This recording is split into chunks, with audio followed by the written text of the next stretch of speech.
I welcome all of you on the platform of YourPedia Education. And as you know, recently Team YourPedia covered extensively first ever research and development fair, which was held in IIT Delhi on 15th of October. So this we are presenting you as a series of our interaction with the pioneers in their own research fields, the professors who have done marvelous work in their field. And today my interaction is with Professor Bishakh Bhattacharya. Professor Bhattacharya is authority in the field of vibration. Some of the domains in which he is an authority and he is a pioneer are vibration control, sensors and actuators, smart structures, smart materials. So all these domains, he's done marvelous work. And we could see the project of Professor Bhattacharya, one of the projects, namely adaptive intelligent pipe health monitoring robots for fuel transportation systems. And my team could see that. And then we requested Professor Bhattacharya for a brief interaction in which we can interact and we can ask more about this particular project and many other things. I'm sure those of you who are interested in robotics and all these domains, they'll find this interaction very, very informative, and they will get a lot of benefit from this. I also asked at the end, I also asked Professor Bhattacharya that what he sees in his prospective students whom he takes for masters and PhD under his guidance. So passion is something which is required, and yes, your zeal to go on hand-on experience and learn something in practical, these are a couple of the criteria. So let's go and listen to what Professor Bhattacharya is to offer and what he is to tell us. So thanks a lot, Professor Bishakh Bhattacharya, for your time you gave me today. Thank you. It's my pleasure. Okay. Professor Bhattacharya, you are an authority in your field of research and field of vibration control, simple harmonic motions, sensors and actuators, smart structures, and many more. Professor Bhattacharya, your field of research is very, very relevant for today. And this entire interaction is related to the recent project which was displayed in the first ever R&D fair which was conducted in IIT Delhi on 14th and 15th of October 2022.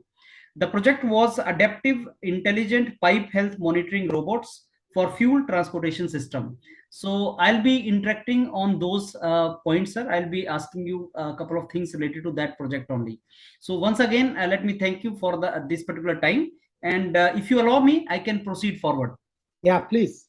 Okay, so Professor Bhattacharya, as I just mentioned, the project which was displayed in IIT Delhi in first ever research and development fair, which was a great initiative on the part of IITs. So I want you to tell us very briefly about this particular project first. Yeah, the idea of the project was initiated nearly 10 years before. Okay. And it was at that point of time that Gas Authority of India Limited, GAIL, was looking for some robots which can be used for investigation of their pipelines. Okay. Mainly due to the reason that we do not have this kind of robots in our country. Yes. What we have is some kinds of services from industries like multinational industries like GE and Rosen and such companies. Right. And they basically check our pipelines in a service basis, something which is of a very high cost, like about $100 per kilometer. Okay. And if you imagine that we have near about 15,000 kilometers of pipelines in our country. Right, sir. By 2030, it will become about 28,000 kilometers. Right. So that was a heavy amount of money that has to be spent for it. Okay. That is why they were interested to do this in terms of a pipe health monitoring robot indigenously developed in our own country. Okay. That was the background. And then Ministry of Education, at one point of time, when we cleared the first phase of feasibility, then they also joined their hand. So it was selected as one of the 5 projects of under UAY, Uchatar Avishkar Yojana. Okay. So this was among the first 5 projects under UAY. Okay. Wonderful. That's the whole, that's the way this entire thing happened. Okay. So, Professor Bhattacharya, the way you explained this looks like we are trying to indigenize couple of things here. So, can we say that this technology in the field of robotics somewhere will make it more indigenous, this particular technology, and we may become self-reliant in particular aspect, because India has a vast network of these pipelines, oil pipelines, not only in India, but we are even trying to explore it globally. So can we say that we are trying to indigenize the some aspect of the technology in the field of robotics through this particular project? Yes, you are right. And to our pride, it is not simple indigenization now. By the project is for natural gas pipelines first, and then it will be extended to oil-based pipelines. Okay. Now, by indigenization, if you mean that some technology that already exists and repetition of that technology in the Indian context, we have actually gone far beyond that. We Okay. have been able to get patent on this product, and on certain things that I will discuss with you, on certain features that are not available anywhere in the world. Okay, So wonderful. we have integrated totally new sensors of our own, and we have made this device to be a very powerful, structural health monitoring device. I congratulate you for that, Professor Bhattacharya, because this is what India needs. This is what I think government wants when they say we want Atmanirbharta or self-reliance. I think this is what actually is required. So I congratulate you for that, sir. Now I'm coming to your domain of research, sir, and your field of expertise, that is vibration. I was going through your entire academic profile, Professor Bhattacharya, and I found that you have done tremendous work in the field of vibration. So I have collected some kind of questions here for discussion. My first question is related to the vibration itself. Normally when we talk, when we go to graduation level, I myself have done mechanical engineering, and in graduation, mechanical vibration is supposed to be a very difficult subject. I mean, at least student finds it so that it is a difficult subject. So I want to take your opinion. Is it really a difficult subject? Yeah, that's a good question. My reaction is that vibration, noise and vibration is as easy or as difficult as, let's say, thermodynamics or fluid mechanics in mechanical engineering. Okay. Actually, what it means is that it needs a bit of inclination. For Yes. example, from my childhood, I was very much interested in Newtonian mechanics and applied dynamics. Mhm. So for me, vibration is like a pleasure, that I find. So that is why it looks easy to me. I think in a very similar manner, those who work, those who have inclination of thermodynamics or fluid mechanics or certain manufacturing of mechanical engineering stream I'm talking about, they would find it to be easy. Okay, that's Uh, wonderful. yeah. There is also another interesting point that I will talk about it later. Yeah, Okay. let's Okay, discuss. Professor. Next, I want you to tell us what is the reason that in the industry we find very few experts in this particular field of vibration and noise, though it is a very relevant and important domain, but we find very less experts in this. Precisely. My first answer will come towards this point also. See, one of the reasons why we do not find too many experts in industry is because we do not produce too many experts in our country in this field. Okay. And that is because the teaching of vibration and noise is still quite an elementary level Okay. in most of the institutes. Hmm. IITs, of course, IIT and IISc, they are Hmm. covered at great length. But I'm talking about general engineering colleges. Yes. It is mostly at the elementary level. Hmm. And there is also a reason behind it. Mhm. Vibration, noise and vibration subject actually needs a very good laboratory. Mhm. And that is sometimes very difficult to afford. Okay. So IITs have enough funding. So we have strong undergraduate laboratory in the field of noise and vibration. Mhm. So that is something that may work as a deterrent in this kind of a case. Okay. But we agree that a lot of experts are required in industries in this field. Definitely. I Mhm. am just giving you a small example Mhm. that I just met, in Kanpur, there is this metro that is happening. Yes. And suddenly, two people visited my lab. They were my MTech students 14 years before. Okay. So now they are part of a company called Alstar, and they are working on the noise and vibration analysis because of the metro. So Okay. they are trying to reduce the noise. Mm. So what they told me is that when they have any problem in terms of these running metros in different metros in India, their major consultant is from France. Okay. I was really, I'm very much astonished that Yeah. uh, for something that is happening in India, the consultancy is required from France. So that is not something which is good for us. Yes. Okay. And Yeah. moreover, we talk about making things all self-reliant. So it should be, Yes, yes, that is true. I think so. Yeah. Yeah. So that is true, Professor Bhattacharya. I think there's a lot of onus on people like you to produce more such experts. And needless to say, the kind of delight you must have felt when you found your own students doing good in that particular field. Yeah. I feel very happy.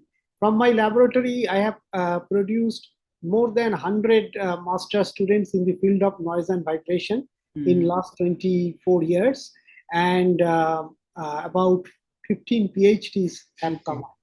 Yeah. Wonderful, sir. My next question to you is the related to the importance of NVH in the industries.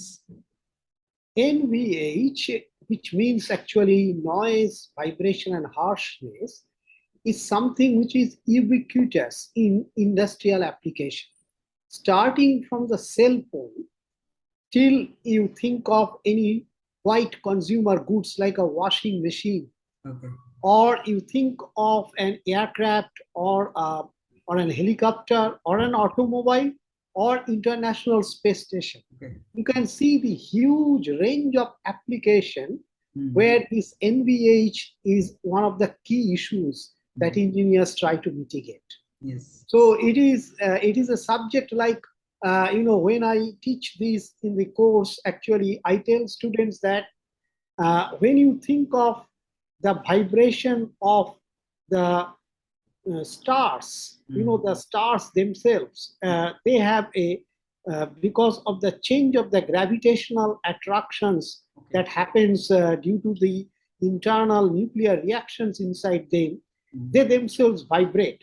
Okay. And if we had really an eye to see it, you'd have seen that all the stars are actually vibrating and resonating with each other. So, starting from that celestial dynamics, if you look at any small material sample in the atomistic level, they also vibrate. We call that vibration to be phononic vibration. And that vibration is responsible for many things like sound wave propagation, heat propagation inside a solid. So you can see the scope of noise, vibration, and harshness is so big. It's an extensive field actually. Okay, wonderfully explained, Professor. So I want you to, sir, explain us something about pipe health monitoring robot that provides the integrated inspection methods, the one which you have designed. Yeah. Pipe health monitoring robots are basically required wherever the pipeline is carrying some important elements, be it natural gas, be it oil, or be it, for example, NTPC has demands for applications for super steams, very high temperature steams, or maybe even carrying water for water supply. For all these cases, as the civilization has progressed, the pipelines are buried deeper inside the ground. We cannot see them, but they carry all the vital things that are required in order to sustain the civilization. Now, since they are deeply buried inside the ground, so two things happen. One is that you are not able to see what is the state of this pipeline anymore because they are inside. Secondly, because of the ground corrosion and also because of the load of the, say for example, sometimes it crosses a road or a railway line. So there is a huge load that comes on the ground, which ultimately goes to the pipeline. So because of all these loads, they are subjected to a very high rate of corrosion or deterioration of their material property. Now, because you cannot every time unearth them, you cannot every time open it up the ground, and sometimes they are inaccessible. So you need to have something which should pass inside this pipeline and give you the information of what is the state of the pipeline. Okay. And in order to do that, traditionally, what people use, even in our country, and that's what is most of these service things that I was talking about, is actually making a robot that works under a blocked flow condition.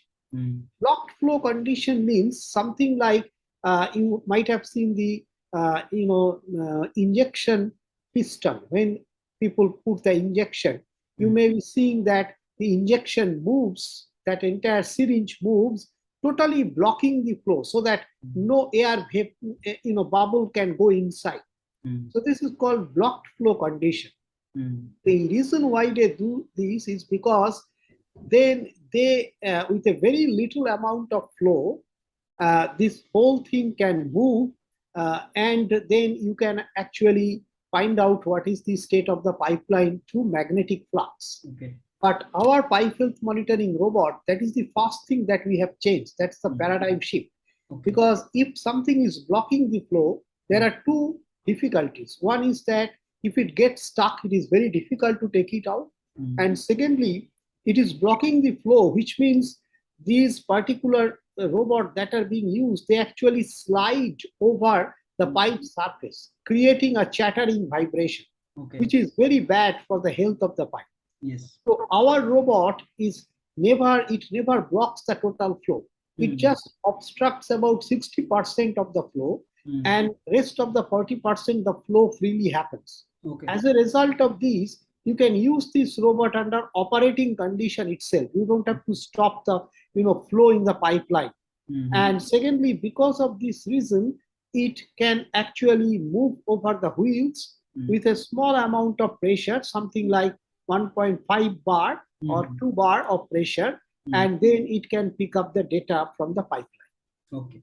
And Professor, how do you handle the noise and chatter which is appearing in the robot?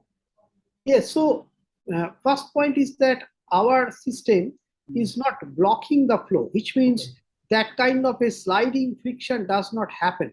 What happens is a rolling friction of the wheels. Now, rolling friction, you will be knowing, is much, much smaller than sliding friction. Yes. So we do not get chattering on the pipeline. Yes. And there are vibrations, of course, inside the robot as it is moving, and that vibration is absorbed by the shock absorbers that we have specially designed for this purpose. Okay. And Professor, we also hear the terms like active and passive vibration control. So can you please also tell us what do we mean by this active vibration control and how it is different from passive? Yeah, great that you have raised the point.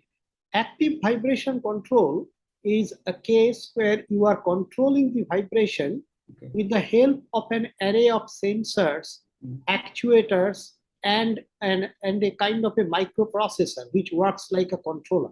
Yes. So what we do in such a case is that the sensor first of all senses the pattern of the vibration, that means the frequency, phase, etc. And then it goes to the processor. Processor creates an anti-vibration, which is something which is of a similar level of a vibration but with a reverse phase. Now this anti-vibration signal works opposing the vibration signal, cancelling each other, just like what happens in destructive interference. And that's the way active vibration is controlled. This is one of the strategies. So, Professor, as you just mentioned, a lot of information, knowledge about control theory is required in active vibration control. And I started with the first question that mechanical vibration is supposed to be a difficult subject for students to grasp and understand. So my question to you is like, how a graduate in mechanical engineering who is studying this mechanical vibration as a subject, do you think he can cope up with the active vibration control if that subject is introduced? I don't know about the IIT system, whether this subject is there in the graduation level and the knowledge of active vibration control is taught in that particular level. Yeah, it's a very, very good question, very relevant. We face this difficulty, there is no doubt in it. First of all, in IITs, like in IIT Kanpur, we have introduced this course in the post-graduation level, Okay. and very, high quality undergraduate students, if they are motivated, they can take this course in their final year. Right. So that's one point. But however, there is no standard book in this direction. Okay. There is one book that has been written by Professor Malik, and also there is another book internationally available by Professor Daniel Inman in this direction. Okay. The trouble of both the books is that they are not industrially oriented. So what our students want to know is that how can you correlate not just the mathematical equations, because control itself is a very, very difficult subject. It's very complicated, mathematically involved subject. And then vibration is also not very easy. So when vibration meets control, that becomes a super difficult one. Now, if you can actually give practical examples with industrial applications, how these two things can be mixed together and design a system, this is what I am trying to do. So I have done that successfully in my course, and now I am writing a book on it. So it is in the final phase. I hope that by next year, this book will be out. Yeah. So that's all the very best, sir, for that. And the moment book is out, I would certainly like to have another such interaction with you, so that the knowledge of that book is provided to the students. As you said, there are a lot of industrial opportunities also. You gave one example of your own students. So I'm very sure if someone graduates and gets specialized in these domains, he will get a lot of opportunities in entrepreneurial domain also.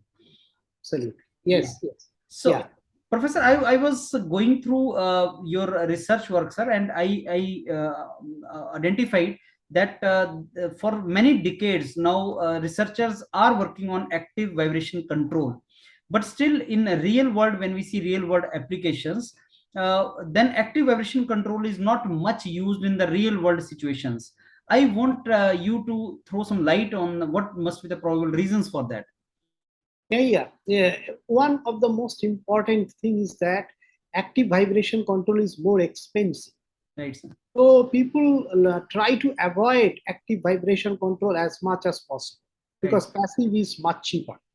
However, for applications like space application, applications for defense like missiles, or applications where the value of life is involved, like aircrafts, or luxury cars, where or maybe sports cars where the demand is very high. There it is already active vibration control systems are used. So one of the directions in which the entire AVC or active vibration control community they are working is that how to bring down this cost, how to make it affordable so that it can be used for applications, like day-to-day normal applications where we use viscoelastic materials. But it must be the cost that is the deterrent of it. Very nicely explained, sir, and totally clear to me that that is the reason. Obviously, in some areas which you just mentioned, there I think they can afford the cost, but not in all the domains. Yes. So that is the reason. Professor, I was going through your areas of specialization, your research papers. I found two terms which are very relevant from today's perspective. And I'll request you to tell us about these terms, what these terms mean. One thing I found is about smart structures. That is your field of specialization, and adaptive structure. So can you please throw some light on these terms? Yeah, smart structure is very close to my heart because 1997 when I finished my thesis from Institute of Science. It was known to be the first thesis in the direction of smart structure in India. Wonderful. So it is very close to my heart.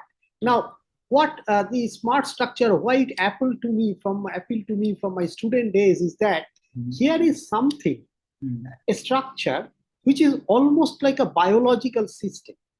Just like for example, if I touch your hand, you can feel that something has touched. Okay. So that means there is some sensor inside you, the arrays, that actually senses it. Okay. Now, the second thing that, the moment somebody touches, you can differentiate between the touch, which means you know that what is the characteristic pressures and all other informations, forces, and based on that, you can judge that, who or what type of force it is. So that means that you not only sense, but you also can characterize that sensing. Then the next point is that whenever you feel that some action needs to be taken against this kind of a sensing, then you instruct your muscles biologically. You tell them that now you move the hand or you bring the hand closer. So this thing that you tell, that is implemented by your muscles.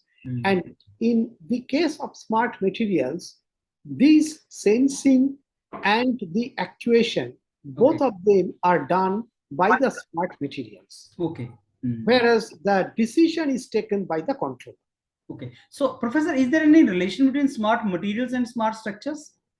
Yes, smart structures are based on smart materials. Okay. So smart materials per se, they are like some ceramics, some polymers. Now, until and unless you integrate them to a structure or to a mechanism, let's say we are now working on bionic hands for amputated, people. So there you are, we are putting this a smart piezoelectric sensor array on the bionic hand, and that signal goes to the nerve junction of the person so that he can feel the hand, which so far was not possible.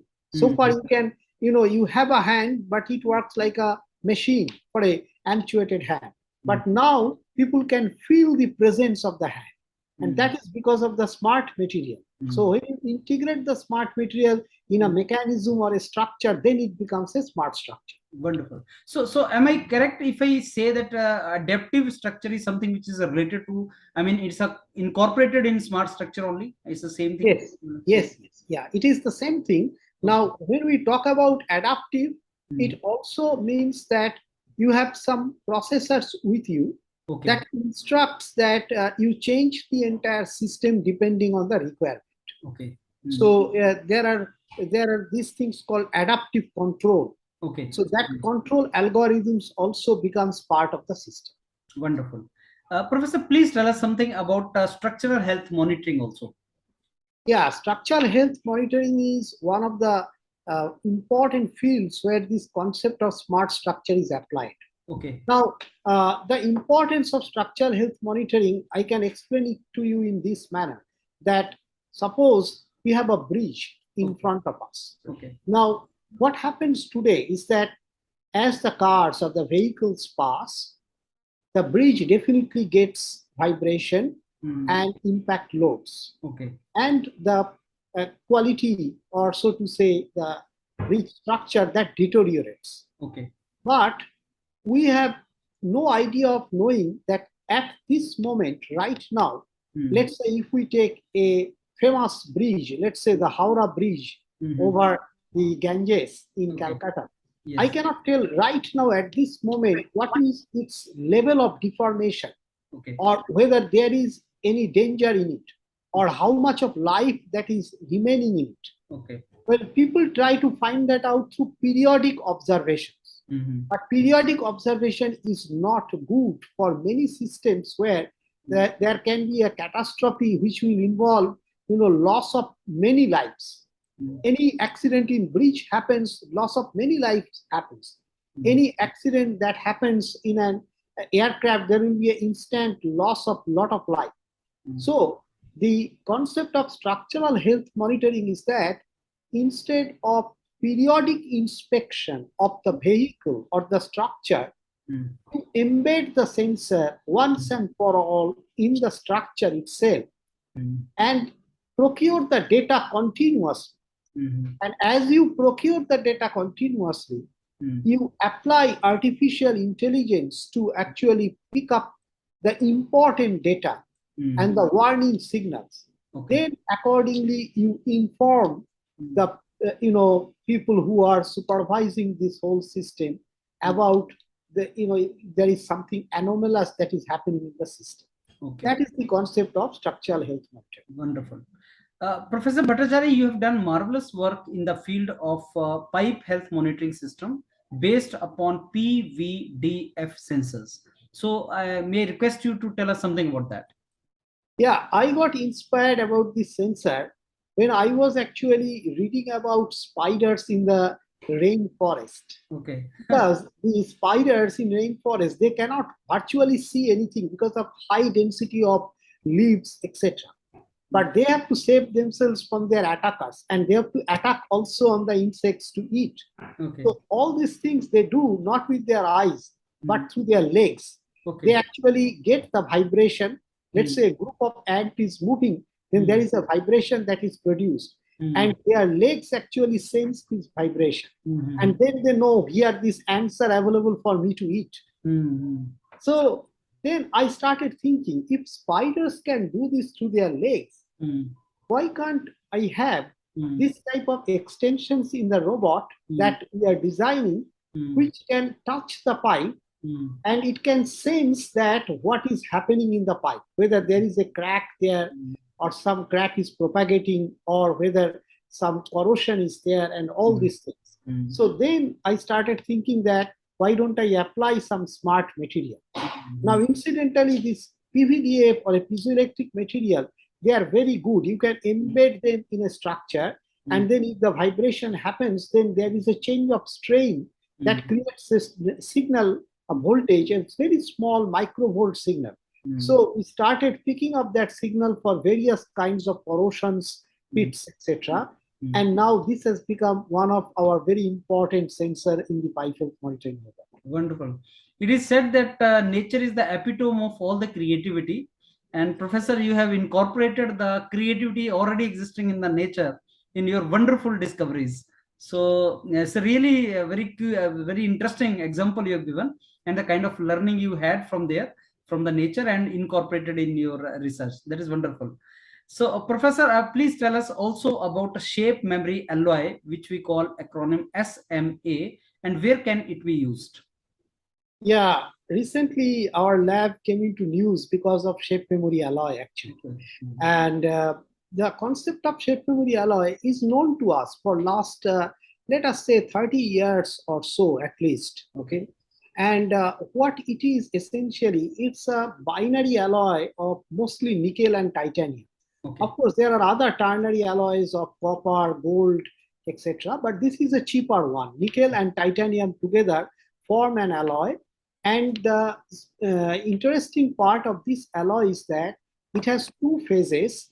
One phase is martensite phase at the room temperature, and another phase at a higher temperature, about 80-90 degrees centigrade. It is called austenite phase. Okay. Now, if you actually do anything on the martensite phase, it happens at that point of time, fine. But if you heat it up, it actually goes back to the austenite stage, and whatever shape you would memorize at that stage, it will exactly take that particular shape.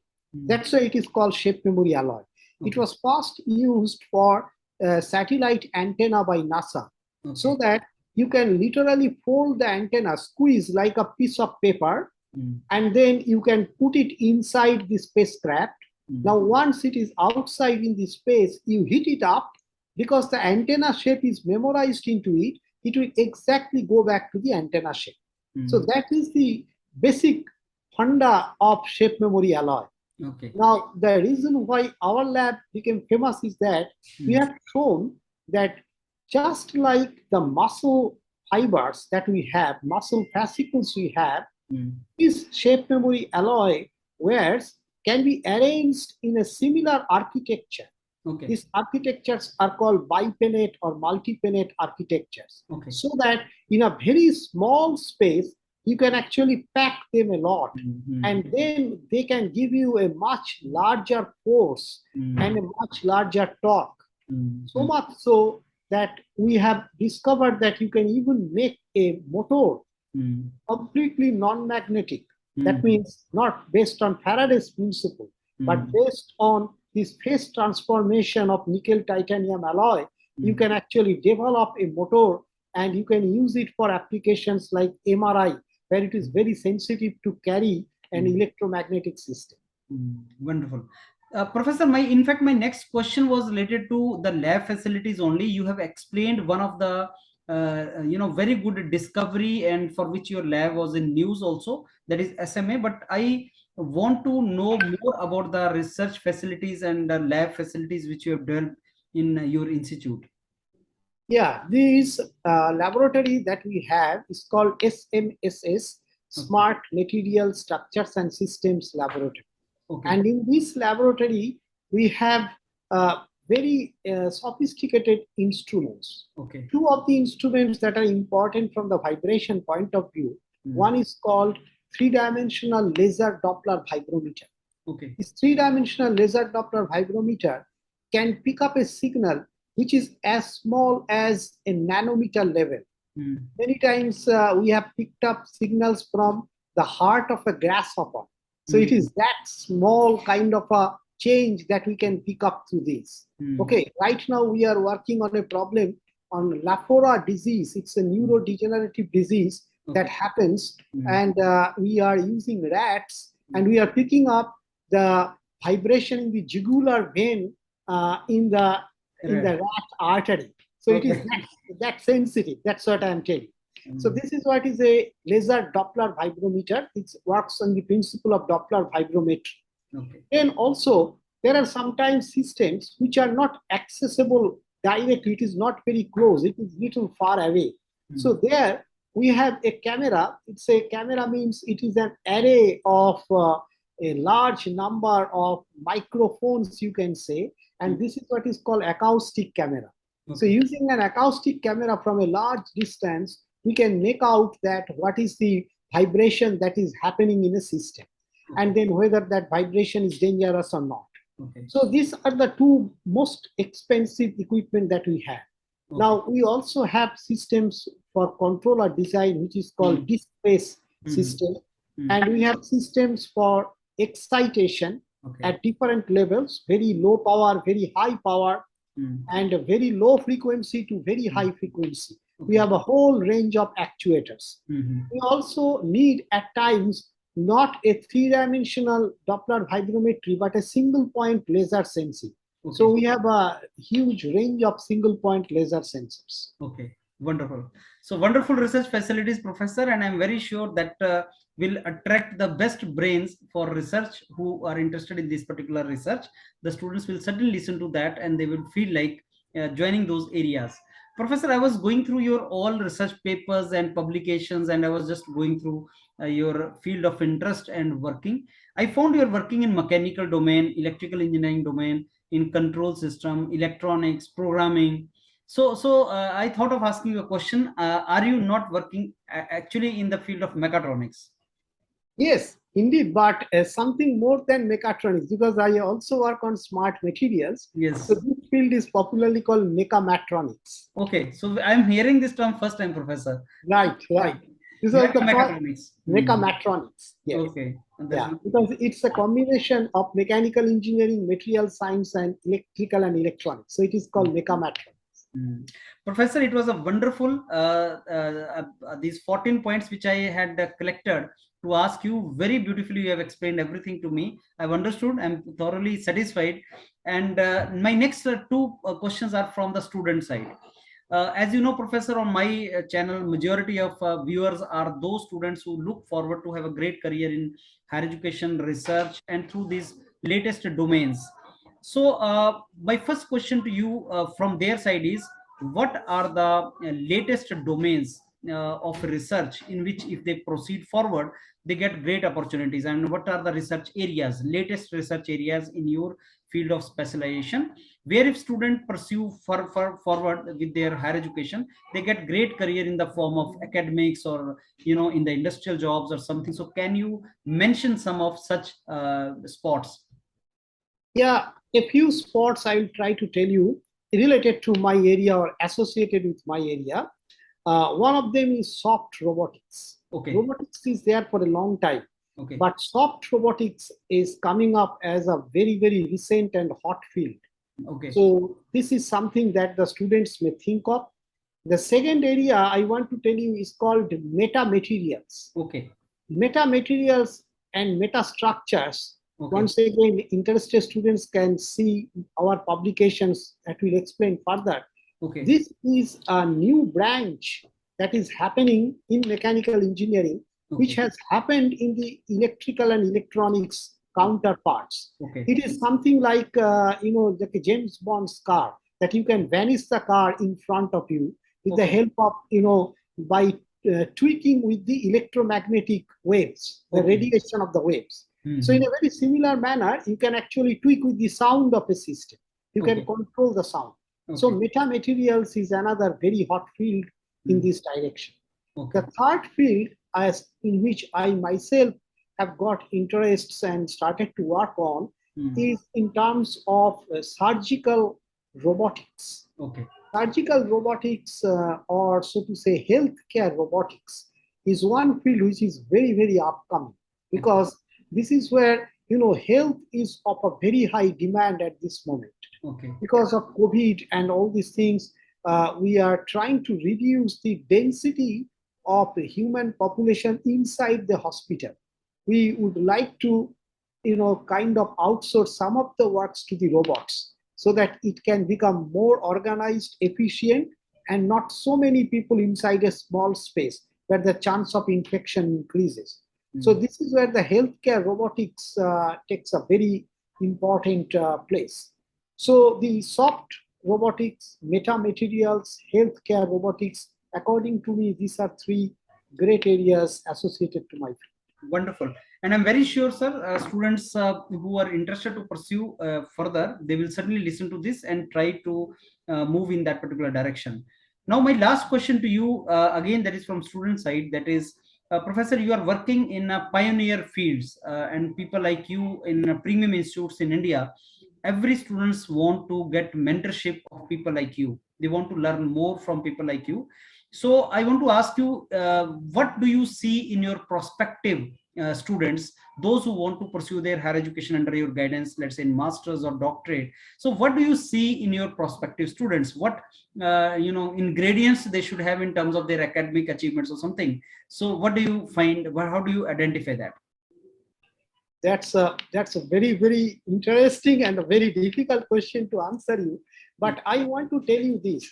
I do not put much importance on the, so to say, pedigree of a student, or so to say, just the academic records of a student. Because from my long experience for research, none of them matters too much. A good pedigree means you will be having some experience of some courses, no doubt. A good academic record means you will be already knowing something. But what is more important in research is the passion for the research. It's the dedication for the research. So I try to see that whether the person is having a passion of doing research and whether it is reflected in his works, like small BTech projects that he will be doing, or small club projects he will be doing. So that here he has shown some original thought process in this direction. And the second important thing, according to me, because our laboratory is highly applied in nature. So we not only find out the theory, but also we find out that how to make the theory working in a field. So this hands-on experience or inclination towards making things is very important for our laboratory. So if I find these two combinations present in the student, then obviously we try to get the student. Wonderful, Professor Bishakh Bhattacharya. This is wonderful interaction, sir, with you.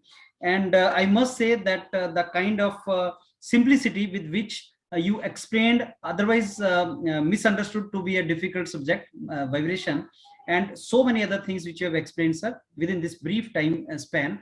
That was wonderful. I myself got enlightened in many other domains, sir. And I'm very sure the students who will be listening to us, or researchers who will be listening to us, entrepreneurs, they will get tremendous idea from whatever information you have provided. So let me again wish you all the very best, sir, for the noble cause, noble research work you are doing. And thank you once again for sparing your time. Thank you very much. Thank you, sir.